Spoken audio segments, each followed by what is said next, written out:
অসুখটো 3-4 মাহ হ'ল আমি গমেই পোৱা নাছিলোঁ। তাৰপিছত আমি পাঠশালা লৈ গেলোঁ, যাই তাৰ পৰা লেফাৰ দিলা বৰপেটাৰ পৰা লেফাৰ দিলা জিএমচি 4 দিন ৰাখি ঘৰত দিলা, ঘৰৰ পৰা 4 দিন দিলা আৰু লৈ গৈছোঁ। যাই মাত্ৰ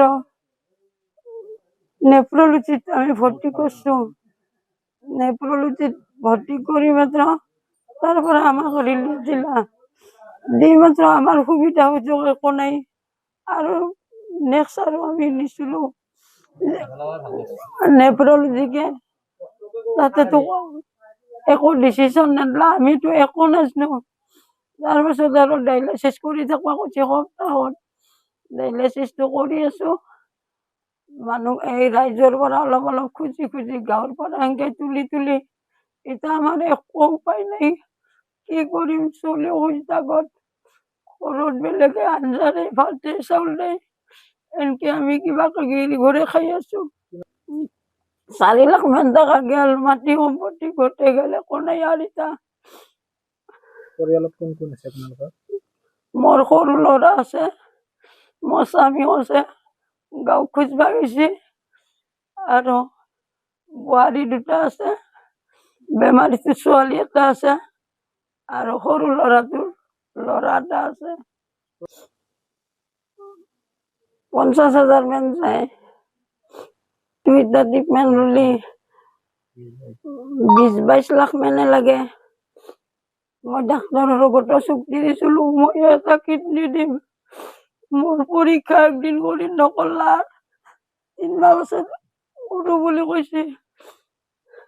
তেওঁ যেন মোক অলপমান সহায় কৰি দে, ফ্ৰী কৰি দে, বেমাৰীটো যেন বেডত ৰাখিব পৰা সুবিধা এটা কৰি দে, এইখিনি মোৰ কামনা। আপোনাৰ নাম পথালমুখী ঘাট, ল'ৰাজনৰ নাম নৱ কলিতা, নাম মধু কলিতা। মানে আজি 3 মাহ মান ধৰি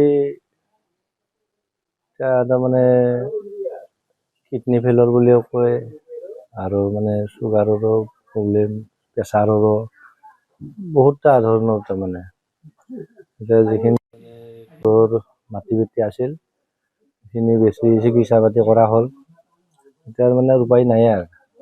4-5 লাখ মান গেলে, আৰু এতিয়া অলপ চলপ ৰাইজৰ পৰা এনেকৈ অলপ সাহাৰ্য কৰি এনেকৈ দি আছে, সেইখিনি আৰু বৰ্তমান ব্যৱহাৰ কৰি আছে পইচা। এতিয়া তেওঁলোকে কিবা এটা সহায় সাহাৰ্য কৰিলে ভাল হয় আৰু। বহুত অসুবিধা হৈছে, একো নাইয়ে আৰু মানে মোৰ বুলি বেছি বেচব লগা নাইয়ে আৰু, একো বিক্ৰী কৰা বস্তু নাইয়ে আৰু ঘৰত। চিকিৎসা কৰিব লাগিলে এতিয়া ধৰক আৰু মোটামুটি 15-20 লাখ টকাৰে প্ৰয়োজন দেখা হিচাপত। 2টা কিডনীৰ ভিতৰত 4 মাহ মান হ'ল, 4 মাহ মান হৈছে, ট্ৰিটমেণ্ট চলি আছে। পইচা নাই আৰু, এইটো মানে একদম আৰু শেষ আৰু পইচা, তাৰমানে পইচা পাতি নাই আৰু, বেচবা লগাও নাই একো ঘৰত। এতিয়া মানে গাঁৱৰ পৰাই অলপ চলপ সাহাৰ্য কৰি ৰাইজে দিছে, সেইখিনি পইচা দি তাত একো নহয়। 50 টকা 100 টকা দি কি হয় এনে নহয়, কোনোবাই 500 টকা দিছে, কোনোবাই 1000 টকা দিছে হঠাতে, আৰু প্ৰত্যেকে আৰু গাঁৱলীয়া মানুহবিলাক এনেহেনে। গতিকে এতিয়া আমাৰ ধৰক এতিয়া মুখ্যমন্ত্ৰী ডাঙৰীয়াই বা আমাৰ বিধায়ক মহোদয়ে যদি অলপ সহায় কৰে আমাক, ধৰক ল'ৰাটো অলপমান চিকিৎসা কৰাৰ বাবদ বা ফ্ৰী কৰি দিয়ে, তেতিয়াহ'লে বহুত সাহাৰ্য হ'ব আৰু সহায় হ'ব ঘৰৰ পৰা।